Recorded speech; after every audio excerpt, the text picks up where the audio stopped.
زبور 46۔ خدا ہماری پناہ اور قوت ہے، مصیبت میں مستعد مددگار، اس لیے ہم کو کچھ خوف نہیں، خواہ زمین الٹ جائے اور پہاڑ سمندر کی تہہ میں ڈال دیے جائیں، خواہ اس کا پانی شور مچائے اور معجزن ہو، اور پہاڑ اس کی طغیانی سے ہل جائیں۔ ایک ایسا دریا ہے جس کی شاخوں سے خدا کے شہر کو، یعنی حق تعالی کے مقدس مسکن کو فرحت ہوتی ہے۔ خدا اس میں ہے، اسے کبھی جنبش نہ ہوگی۔ خدا صبح سویرے اس کی کمک کرے گا۔ قومیں جھنجھلائیں، سلطنتوں نے جنبش کھائی، وہ بول اٹھا، زمین پگھل گئی۔ لشکروں کا خداوند ہمارے ساتھ ہے، یعقوب کا خدا ہماری پناہ ہے۔ آؤ خداوند کے کاموں کو دیکھو کہ اس نے زمین پر کیا کیا ویرانیاں کی ہیں۔ وہ زمین کی انتہا تک جنگ موقوف کراتا ہے، وہ کمان کو توڑتا اور نیزے کے ٹکڑے کر ڈالتا ہے، وہ رتھوں کو آگ سے جلا دیتا ہے۔ خاموش ہو جاؤ اور جان لو کہ میں خدا ہوں، میں قوموں کے درمیان سر بلند ہوں گا، میں ساری زمین پر سر بلند ہوں گا۔ لشکروں کا خداوند ہمارے ساتھ ہے، یعقوب کا خدا ہماری پناہ ہے۔ زبور 47۔ اے سب امتوں، تالیاں بجاؤ، خدا کے لیے خوشی کی آواز سے للکارو، کیونکہ خداوند تعالی محیب ہے، وہ تمام روئے زمین کا شہنشاہ ہے۔ وہ امتوں کو ہمارے سامنے زیر کرے گا، اور قومیں ہمارے قدموں تلے ہو جائیں گی۔ وہ ہمارے لیے ہماری میراث کو چنے گا، جو اس کے محبوب یعقوب کی حشمت ہے۔ خدا نے بلند آواز کے ساتھ، خداوند نے نرسنگے کی آواز کے ساتھ صعود فرمایا۔ مدح سرائی کرو، خدا کی مدح سرائی کرو، مدح سرائی کرو، ہمارے بادشاہ کی مدح سرائی کرو، کیونکہ خدا ساری زمین کا بادشاہ ہے۔ عقل سے مدح سرائی کرو، خدا قوموں پر سلطنت کرتا ہے، خدا اپنے مقدس تخت پر بیٹھا ہے۔ امتوں کے سردار اکٹھے ہوئے ہیں، تاکہ ابراہیم کے خدا کی امت بن جائیں، کیونکہ زمین کی سپریں خدا کی ہیں، وہ نہایت بلند ہے۔ زبور 48۔ ہمارے خدا کے شہر میں، اپنے کوہ مقدس پر، خداوند بزرگ اور بے حد ستائش کے لائق ہے۔ شمال کی جانب کوہ سیون، جو بڑے بادشاہ کا شہر ہے، وہ بلندی میں خوشنما اور تمام زمین کا فخر ہے۔ اس کے محلوں میں خدا پناہ مانا جاتا ہے، کیونکہ دیکھو بادشاہ اکٹھے ہوئے، وہ مل کر گزرے، وہ دیکھ کر دنگ ہو گئے، وہ گھبرا کر بھاگے۔ وہاں کپ کپی نے ان کو آ دبایا، اور ایسے درد نے جیسا درد زے۔ تو پوربی ہوا سے ترسیس کے جہازوں کو توڑ ڈالتا ہے۔ لشکروں کے خداوند کے شہر میں، یعنی اپنے خدا کے شہر میں، جیسا ہم نے سنا تھا ویسا ہی ہم نے دیکھا۔ خدا اسے ہمیشہ برقرار رکھے گا۔ اے خدا، تیری ہیکل کے اندر ہم نے تیری شفقت پر غور کیا ہے۔ اے خدا، جیسا تیرا نام ہے ویسی ہی تیری ستائش زمین کی انتہا تک ہے۔ تیرا داہنا ہاتھ صداقت سے معمور ہے۔ تیرے احکام کے سبب سے کوہ سیون شادمان ہو، یہودا کی بیٹیاں خوشی منائیں۔ سیون کے گرد پھرو اور اس کا طواف کرو، اس کے برجوں کو گنو، اس کی شہر پناہ کو خوب دیکھ لو، اس کے محلوں پر غور کرو، تاکہ تم آنے والی نسل کو اس کی خبر دے سکو، کیونکہ یہی خدا عبدالآباد ہمارا خدا ہے، یہی موت تک ہمارا ہادی رہے گا۔ زبور 49۔ اے سب امتوں، یہ سنو، اے جہان کے سب باشندوں، کان لگاؤ۔ کیا ادنا، کیا اعلیٰ، کیا امیر، کیا فقیر، میرے منہ سے حکمت کی باتیں نکلیں گی، اور میرے دل کا خیال پرخرد ہوگا۔ میں تمثیل کی طرف کان لگاؤں گا، میں اپنا معمہ ستار پر بیان کروں گا۔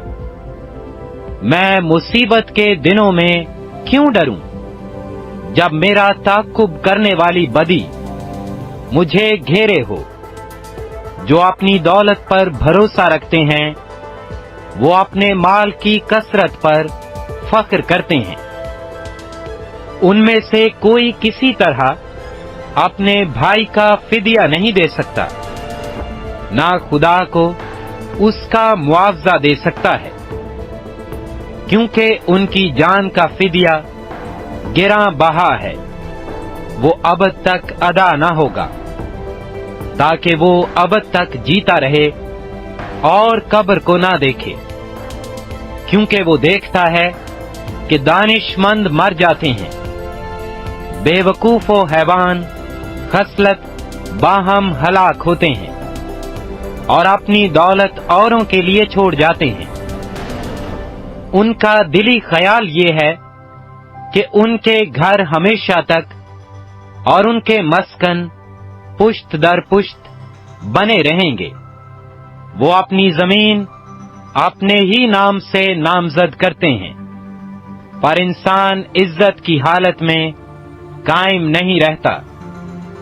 وہ جانوروں کی مانند ہے جو فنا ہو جاتے ہیں، ان کا یہ طریق ان کی حماقت ہے، تو بھی ان کے بعد لوگ ان کی باتوں کو پسند کرتے ہیں۔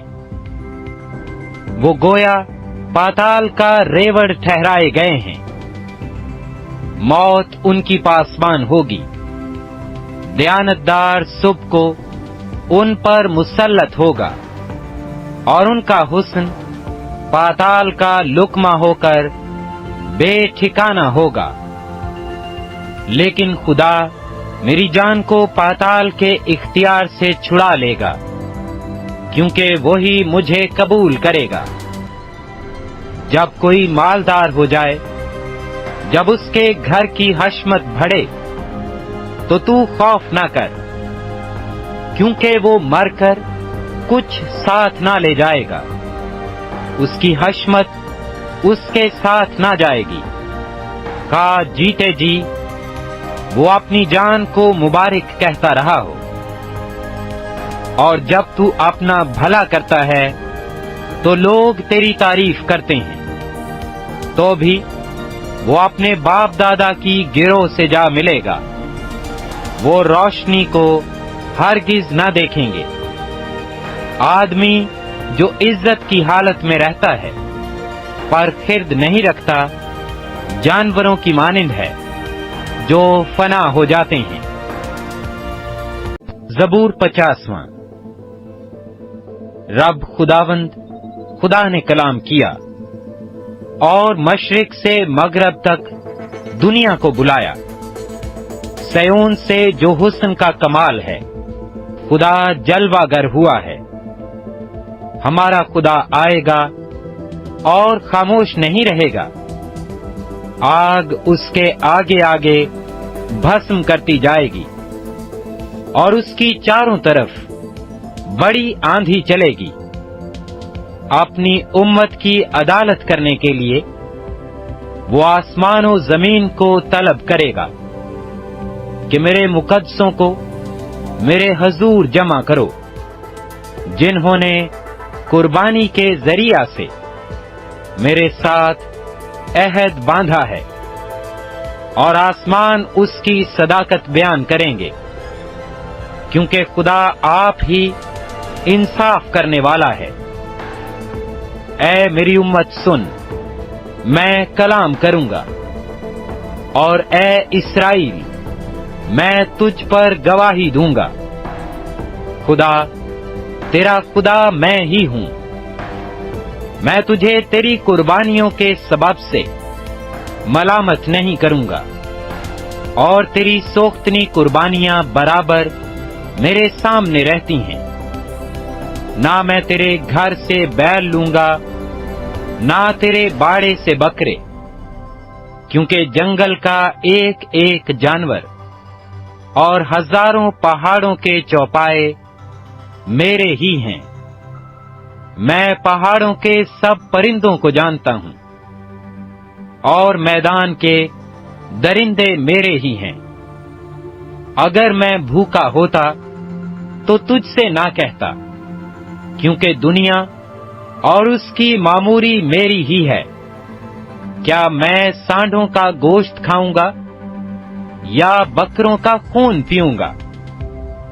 خدا کے لیے شکر گزاری کی قربانی گزران، اور حق تعالی کے لیے اپنی منتیں پوری کر، اور مصیبت کے دن مجھ سے فریاد کر۔ میں تجھے چھڑاؤں گا اور تو میری تمجید کرے گا۔